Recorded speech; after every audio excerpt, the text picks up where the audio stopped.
হাতে অল্প একটু সময় আর অল্প বাজেট নিয়েই আমরা বন্ধুরা মিলে আবার রওনা হয়ে গিয়েছিলাম এক জানা জায়গার বেশ কিছু অজানা গল্প শোনার উদ্দেশ্যে। ভাবো তো, একদিকে কুল কিনারা দেখা যায় না এরকম সমুদ্র, আবার সমুদ্রের পাড়েই অবস্থিত এক ইংরেজ সাহেবের বাড়ি। কেমন ইন্টারেস্টিং ব্যাপারটা। আবার সমুদ্রের পাশে বসেই গরম গরম মাছ ভাজা খাওয়া। কি চিনতে পারছো তো জায়গাটা? তাহলে চলো দেখতে থাকো ভিডিওটা।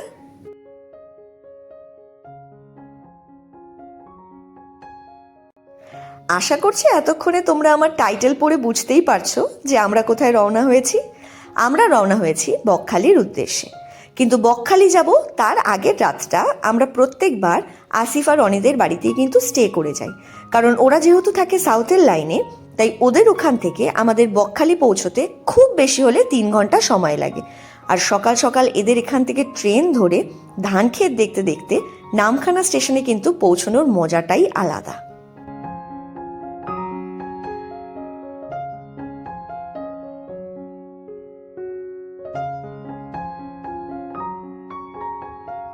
তো আমরা এখন এসে গেছি নামখানা স্টেশনে। এখান থেকে আমরা রওনা দেবো বকখালির উদ্দেশ্যে। রয়েছে আমাদের সাথে অনি, আর অবভিয়াসলি আমাদের যে 4 জনের টিম, সেই 4 জনের টিম।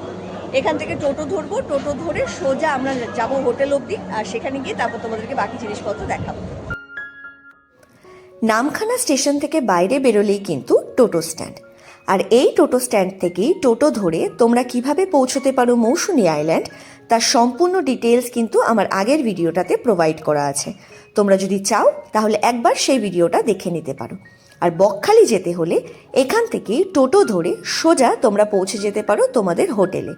আমাদের যে টোটোটা বুক করা হয়েছিল তিনি নিচ্ছিলেন 200 টাকা, এবং 200 টাকায় 4 জনকে সোজা হোটেলের সামনেই তিনি নামিয়ে দিয়ে আসবেন।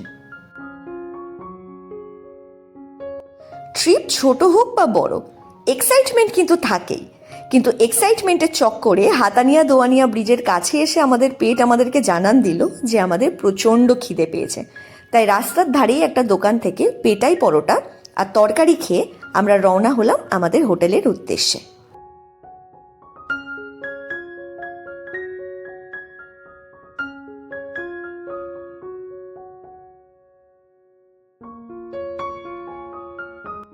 নাও, কথা বলতে বলতেই কিন্তু আমরা পৌঁছে গেছি আমাদের হোটেলের সামনে।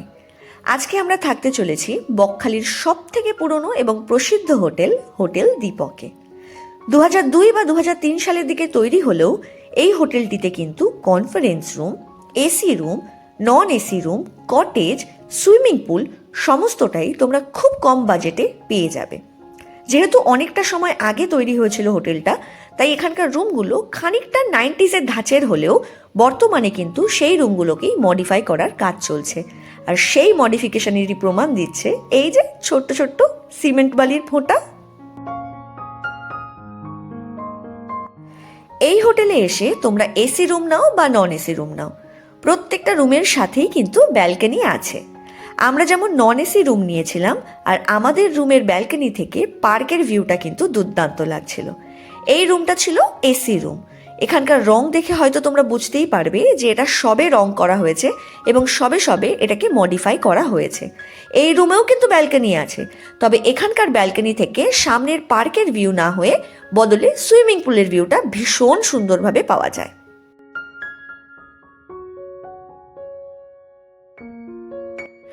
অনেকটা বড় জায়গা জুড়ে এই হোটেলটা অবস্থিত।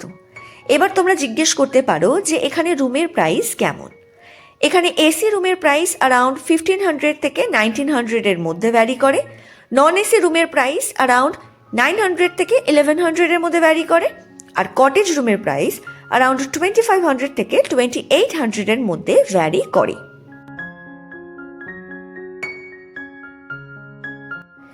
এই হোটেলের শুধু যে অ্যাম্বিয়েন্সটাই ভালো তাই নয়, এখানে বারে বারে আমাদের আসার আরেকটা কারণ হলো এই সুইমিং পুলটা। প্রত্যেকবার হোটেলের রুম পাওয়া মাত্র ব্যাগপত্র গুছিয়ে রেখেই আমরা চলে আসি স্নান করতে। আর সুইমিং পুলে দাপাদাপি করলে খিদে পাওয়া তো মাস্ট, এবারও কিন্তু তার অন্যথা হয়নি। তাই স্নান করে সোজা ফ্রেশ হয়েই আমরা চলে এসেছি খেতে। আজকের লাঞ্চে ছিল ভাত, আলু ভাজা, পাঁপড়, ডাল, আলু আর পটল দিয়ে একটা তরকারি এবং রুই মাছ, সাথে করে আমরা আলাদা করে নিয়েছিলাম চিকেন কষা।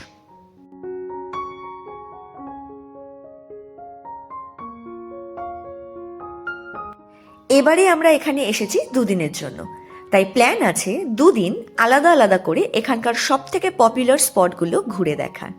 আজকে দুপুরে লাঞ্চ সেরে নিয়ে আমরা সোজা চলে এসেছিলাম বকখালির বিচে।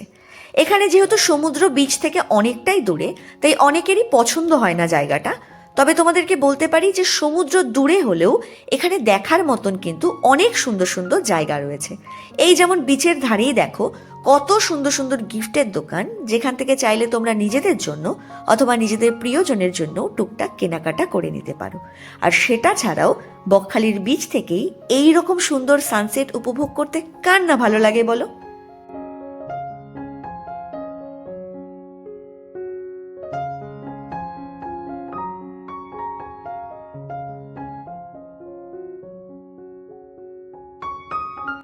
কথায় আছে বাঙালি যতক্ষণ বাজারে গিয়ে মাছের কানকো টিপে দরদাম না করছে ততক্ষণ সেই মাছ হজম হয় না তাদের। এখানে আসলে কিন্তু সেই অভিজ্ঞতাটাও তোমরা করতে পারবে, কারণ সন্ধে হতে না হতেই বকখালির বীচ মাছ ভাজার গন্ধে ভরে উঠবে। আর এখানকার প্রত্যেকটা মাছ ভীষণ টাটকা এবং তোমাদের সামনেই সেই মাছ ধুয়ে কেটে পরিষ্কার করে রান্না করে দেওয়া হবে। তোমরা চাইলে মাছের কানকো টিপে দর দাম করেও দেখে নিতে পারো মাছ টাটকা নাকি পচা।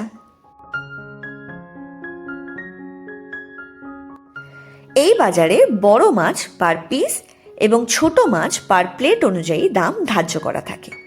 আজকে আমরা আমাদের সন্ধেটা শুরু করেছিলাম আমোদি মাছ ভাজা দিয়ে, কিন্তু সেটা অলরেডি পেটে চলে যাওয়ায় তার কোনো ভিডিও ক্লিপ নেই। সেটা ছাড়া নিয়েছিলাম লোটে মাছের পকোড়া, চিংড়ি মাছ কষা, চন্দনা ইলিশ এবং ভোলা মাছ ভাজা আর কাঁকড়া কষা। এইগুলো আজকে আমাদের ডিনার বলে এগুলোকে প্যাক করিয়ে সোজা রওনা হয়ে গিয়েছিলাম হোটেলের উদ্দেশ্যে। আর হোটেলে যাওয়ার পথেই দেখলাম বসেছে হাট, তাই সুযোগে একবার হাটটাও আমরা ঘুরে নিয়েছি।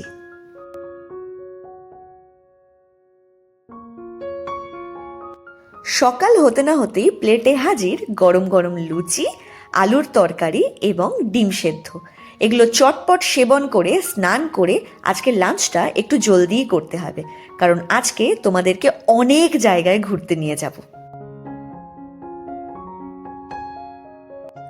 আমাদের হোটেলের লাঞ্চ থালি তো দেখেছো, তাই সেকেন্ড দিনের জন্য আমরা প্ল্যান করেছিলাম আরও একটা প্রসিদ্ধ হোটেলে লাঞ্চ করব।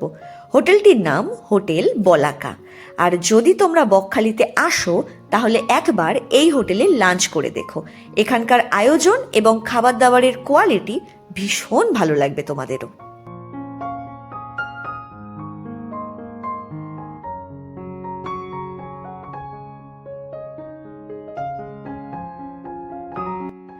আজকের লাঞ্চেও আমরা থালি অর্ডার করেছিলাম। আমি আর আসিফ নিয়েছিলাম মাটন থালি, প্রীতম ভেটকি থালি এবং অনি পাবদা থালি। আমাদের মাটন ছিল 4 পিস মাঝারি সাইজের, পাবদা ছিল 2 পিস এবং ভেটকি ছিল 1 পিস করে। আর প্রত্যেকটা খাবারের স্বাদ কিন্তু অসাধারণ ছিল।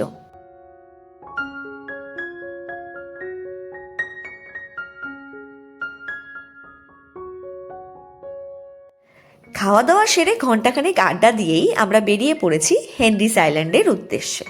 যদি তোমরাও যেতে চাও হেনরিস আইল্যান্ডে তাহলে কিছু কথা অবশ্যই মাথায় রেখো।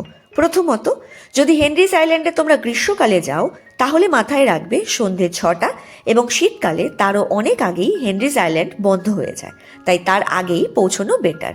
সেকেন্ড, এখানে টোটো স্ট্যান্ড বলতে কিন্তু তেমন কিছু নেই, তাই অবশ্যই টোটো রিজার্ভ করে যাওয়া মাস্ট। থার্ড, আশেপাশে তোমরা প্রচুর ম্যানগ্রোভের ফরেস্ট এবং লাল কাঁকড়া দেখতে পারবে।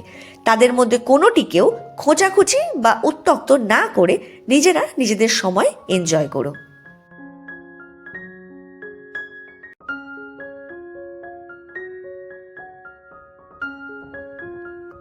এখানকার লোকাল লোকজনদের মুখ থেকেই শোনা যে হেনরিস আইল্যান্ড নামকরণটি একজন ইউরোপিয়ান সার্ভেয়ার স্যার হেনরির নামেই করা হয়। একটা সময় ছিল যখন এখানকার বীচ অসম্ভব সুন্দর হলেও বর্তমানে বারে বারে হওয়া ঝড় এবং মানুষের ফেলে যাওয়া চারিপাশের আবর্জনায় বীচের সৌন্দর্য সেই আগের মতন অবস্থায় আর নেই।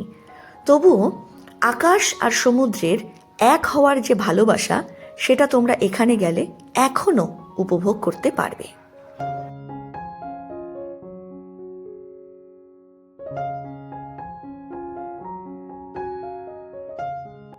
আমাদের পরবর্তী গন্তব্য ছিল বেনফিশ। আর নামেই যখন ফিশ আছে, তাহলে ফিশ সংক্রান্ত কিছু তো হতেই হবে। আসলে বেনফিশ হলো এমন একটি জায়গা যেখানে সমুদ্র থেকে মাছ ব্যবসায়ীরা ট্রলারে করে সমস্ত মাছ প্রথমে এখানেই আনেন এবং এখান থেকেই বাকি মাছ ব্যবসায়ীরা সেগুলো কিনে নিয়ে যান। আর এইখানে কিন্তু অনেক বিরল প্রজাতির অ্যাকোয়াটিক অ্যানিমেলও পাওয়া যায়, যাদেরকে ধরলে প্রচুর টাকা জরিমানা অথবা জেল দুটোই হতে পারে। বেনফিশে যেহেতু আমরা টোটো নিয়ে এসেছিলাম, তাই আমাদের ভাড়া দিতে হয়েছিল 10 টাকা। প্রত্যেকটা গাড়ির সেরকম ডিফারেন্ট রকমের ভাড়া রয়েছে। আর এই যে ক্যানেলটা দেখতে পাচ্ছ, এখান থেকেই ট্রলার সমুদ্রে যায় এবং সমুদ্র থেকে আবার এখানে ফেরত আসে।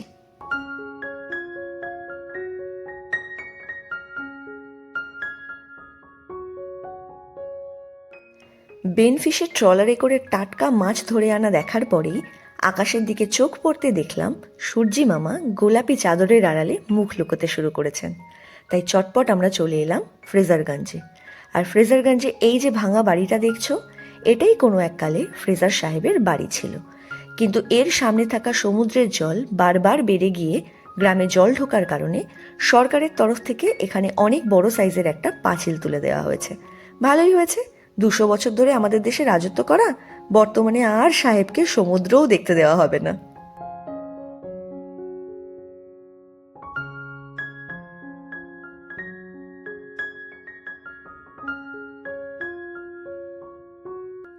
বকখালিতে এসে আমার দেখা সব থেকে সুন্দর বিচের মধ্যে এটা ছিল কার্গিল বিচ।